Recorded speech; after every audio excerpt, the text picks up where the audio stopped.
नमस्कार प्यारा उत्तराखंड में आप सबका स्वागत है। आज चर्चा का मुख्य विषय है आखिर जन सेवक समझे जाने वाले नेता और नौकरशाह जनता के हितों को रोंदने में, उनके साथ हैवानियत बरतने में क्यों बरतते हैं। अभी हम चर्चा करेंगे। आज हमारे साथ खास मेहमान हैं मोहन जोशी जी, जो समाज सेवी है, बागेश्वर जनपद से हैं।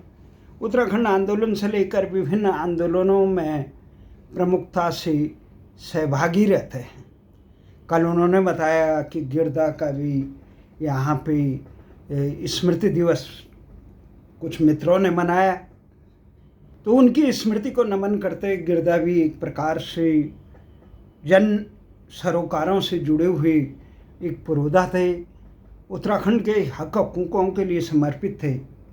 तो आज हम जिस समय कल लोग गिरदा की स्मृति दिवस मना रहे थे, उस समय उत्तराखंड में एक कांड की चर्चा थी कि एक उप जिलाधिकारी एसडीएम जिसे कहते हैं पौड़ी का, वो एक छात्र नेता पर, युवा नेता के एक प्रश्न पर इतना बौखला गया कि उसे अपने दायित्वों का बोध नहीं रहा, समाज का बोध नहीं रहा, और निरंकुश ढंग से उसे इस प्रकार से धमका रहा है, उससे पूरे देश का सर शर्म से झुक गया। ये तो बड़ी शर्म की बात है।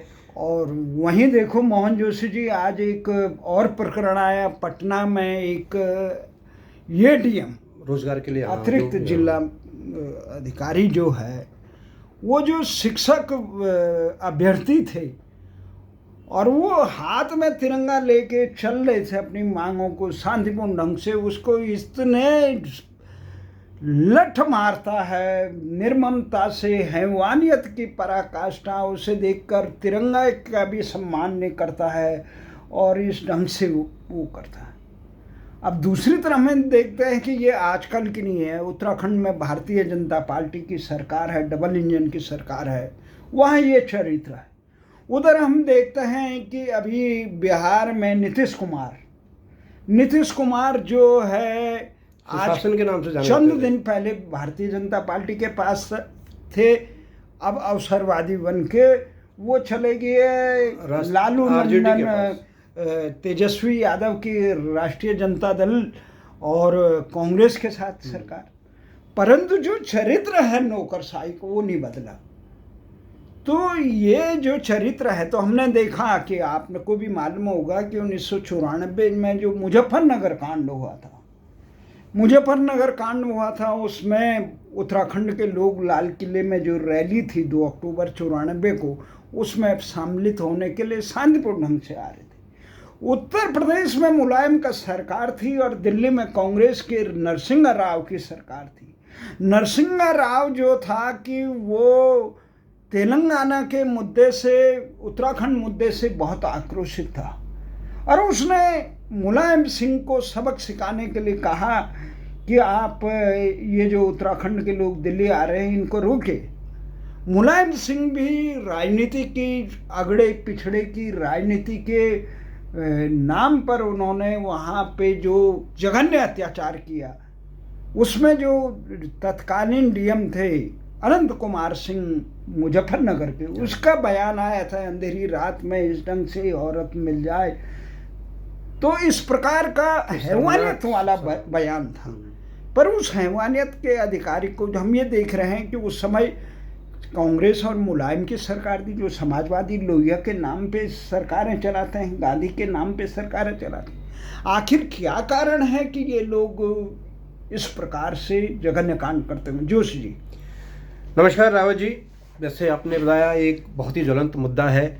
देखिए, जो ये अधिकारी लोग हैं, अधिकारी लोग ये भूल जाते हैं, क्योंकि ये अधिकारी बने हैं, इनकी जो तनख्वाहें कहीं से भी आ रही हैं, आम जनता के जो टैक्स जो रोज़मर्रा के वो देते हैं टैक्स है, उन्हीं से इनकी तनख्वाह जा रही है और इनको इस जनता की सुविधा के लिए रखा गया है, न कि इस जनता के ऊपर अपना डंडा चलाने के लिए रखा गया है। लेकिन कुर्सी में आने के बाद ये जो जनता उनके पास आती है, उससे इस तरह का व्यवहार करते हैं जो इस जनता की सहायता के लिए, कि अब भैया आपको क्या बनाया, किस जिले में एक एसडीएम को बनाया है, क्यों बनाया है कि भाई वहाँ की जनता को कोई भी दुख, कोई भी परेशानी, कोई भी वो आखिर किसके पास जाएगा? हर किसी के पास जा नहीं सकता। आप चुने गए हैं, आप उसकी सुनेंगे। अगर वो उनके पास जाकर वो इस तरह से उनके साथ वो दिखाता है, ये तो बहुत ही शर्मनाक है। क्योंकि वो अधिकारी है, लेकिन वो अधिकारी बना वहाँ रखा किस लिए? रखा है कि वो जनता हमारी जन सेवा के लिए रखा है। जन सेवा की बजाय अगर वो जनता का मर्दन करने लगे, इस तरह वो करने लगे, ये तो वाकई शर्मनाक है। सरकारें किसी की भी हो, कहीं भी हो, सरकार तो 5 साल के लिए आती है, चली जाती है, लेकिन जनसेवक तो जब आगा कम से कम उसका जो टाइम पीरियड पूरा, जो 30 साल 35 साल की जो भी सर्विस पूरी होगी, उस तक रहना है और उसी ने वो चलाना है। उस जनता के साथ एक सरकार और योजनाएं जो भी आती हैं, कुछ भी है, उसके सामंजस्य उसने बिठा के उसे रखना है। उस जनता की कोई भी दुख तकलीफ है उसे सुनने के लिए, उसे दूर करने के लिए वो है। अगर वो उसे सुनने की बजाय वो उस तरह, इस तरह जैसे बिहार की घटना है, इस तरह पीटा गया, या पौड़ी की है, वो उस तरह से वो किया जाए, या कहीं और हम जाते हैं, सुनते ही नहीं, मिलने का समय ही नहीं, सुनते ही नहीं। आम आदमी जाने से डरता है, डीएम एसडीएम ऑफिस में आम आदमी जाने से डरता है। उस पर सरकारी काम में दखलंदाजी या वो रोकने का कितने उसके ऊपर वो कानून लगा देते हैं, वो अंदर हर आदमी डरता है, सोचता है। लेकिन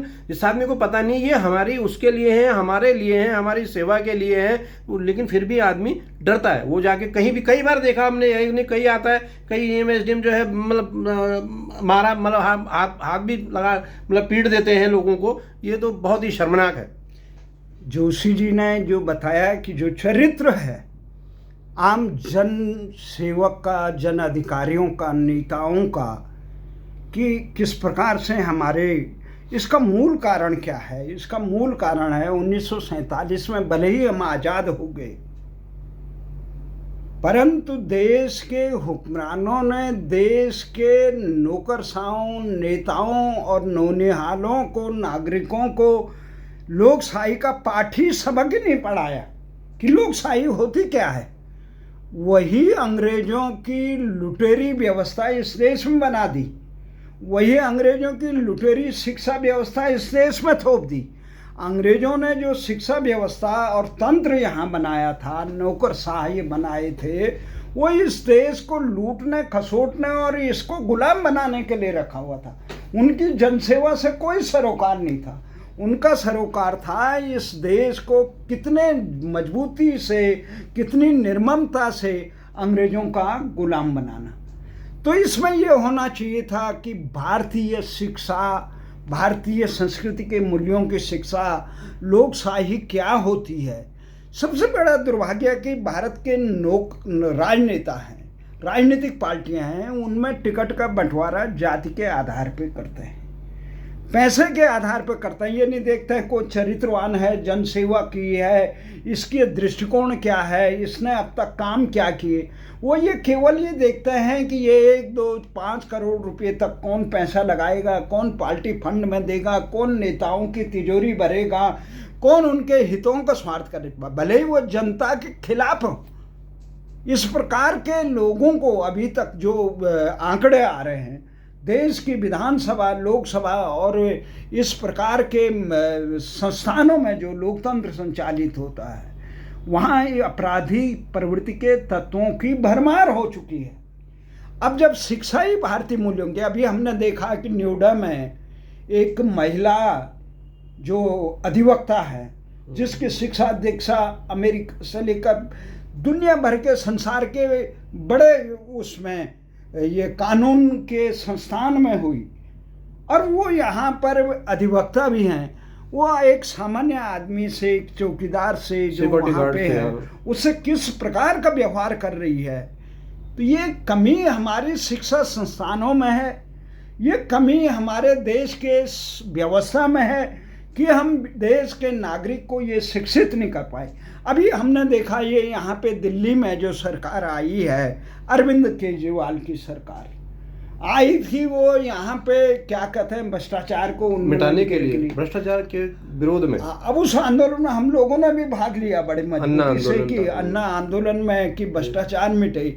भले ही इन पर विश्वास नहीं था, परंतु भ्रष्टाचार मिटना चाहिए, देश मजबूत होगा, देश के लोगों को अच्छा व्यवस्था मिलेगी, लोगों का जीवन स्तर सुधार होगा। तो ये इस मांग को लेके आए थे। उन्होंने कहा था हम सत्ता के लिए नहीं आ रहे हैं। जब इन्होंने आम आदमी पार्टी ने बनाई, उन्होंने कहा था कि हम व्यवस्था परिवर्तन स्वराज लाने के लिए कर रहे हैं। सही बात। पर स्वराज लाने की जगह जब वो दिल्ली में आए तो सत्ता में कैसे बनेगी, तमाम प्रकार की तिकड़म करने में लग गए।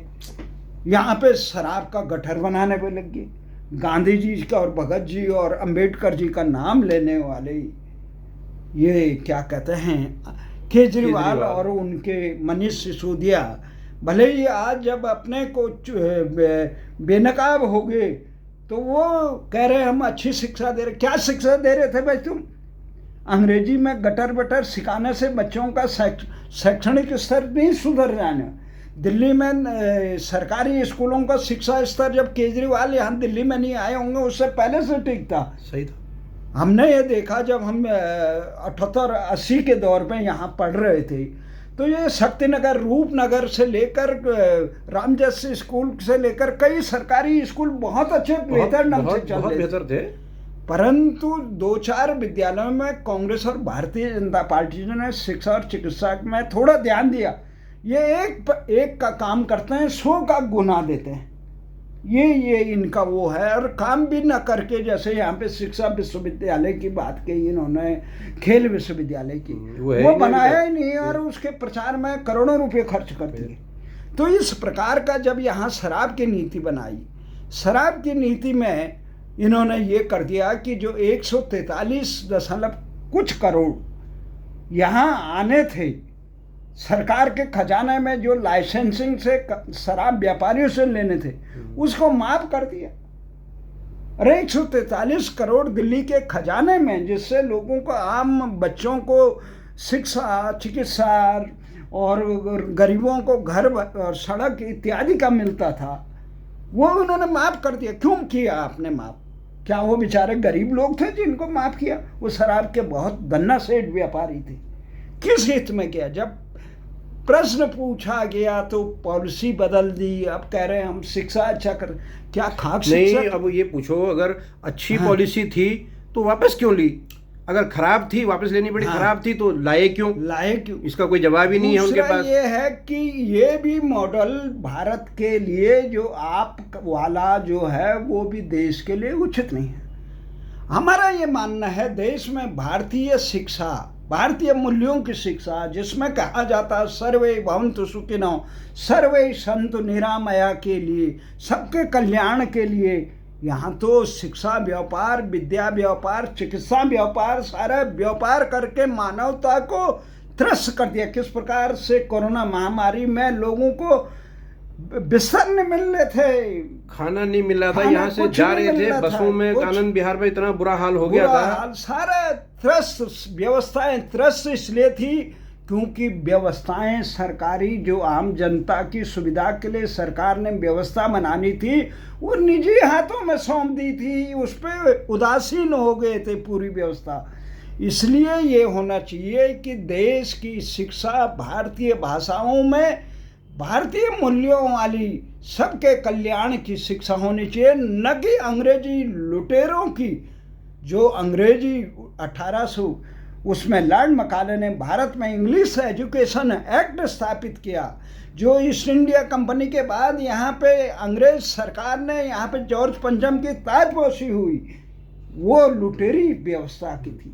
राव जी देखिए ना, राव जी ऐसा है, इन अधिकारियों की बात आ रही है, IAS मतलब ये PCS, ऐसा नहीं, सारे ही गलत हैं। मैं हमारी जो आपको पता ही होगा बागेश्वर जिले में जो रोड हमारी हम उसके लिए मैं वो बोला था, उस समय के हमारे बागेश्वर के वो जो DM साहब थे श्री विनीत कुमार जी, और वहाँ के जो SDM जयवर्धन शर्मा जी, ये इतने अच्छे अधिकारी, अब हम कई अधिकारियों से मिलते हैं, कहीं जाते हैं, इतना लंबा समय हो गया, दिल्ली में भी आंदोलन में रहे, लेकिन उस रोड के चक्कर हम उसमें गए, उसमें कंप्लेंटें कई लोगों ने कर दी थी, तो इन लोगों ने इतना, विनीत कुमार जी ने इतना अच्छा मतलब हमारा सहयोग किया, और जयवर्धन जी तो खुद ग्राउंड जीरो पर आकर देख कर गए, और उन्होंने वहाँ पर जो रोड की मतलब जी तुरंत आवश्यकता है और वो किया। ऐसा नहीं कि सारे ही अधिकारी मतलब जो है अपने वो भूल जाते हैं, लेकिन कुछ ऐसे अधिकारी वो भी है कि बहुत अच्छा सपोर्ट होते हैं, एक दो अपने कर्तव्य का बोध कर देते, पूरा सिस्टम जो उन दोनों का तो हम है, धन्यवाद करते हैं, विनीत कुमार जी का भी और जयवर्धन शर्मा जी का भी। नहीं ना, व्यवस्था जो है आम देश के हित में नहीं, अगर व्यवस्था ठीक होती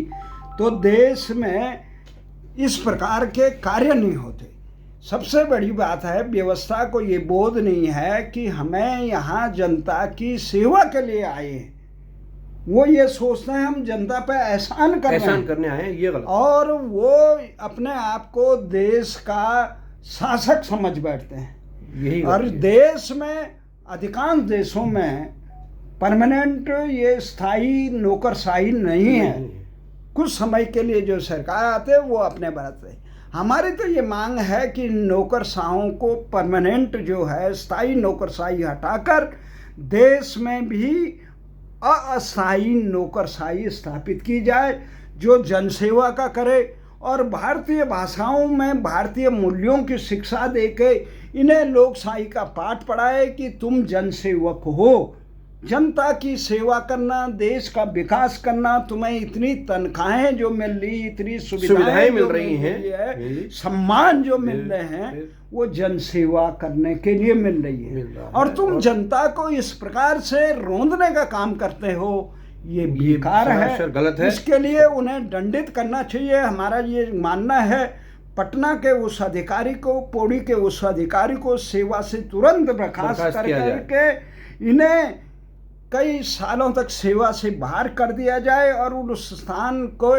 पूर्ति योग्य आदमियों को रखा जाए, ताकि इस देश की व्यवस्था में इस प्रकार की नौकरशाही सबक ले और देश को सुचारू पथ पर चलाए। धन्यवाद।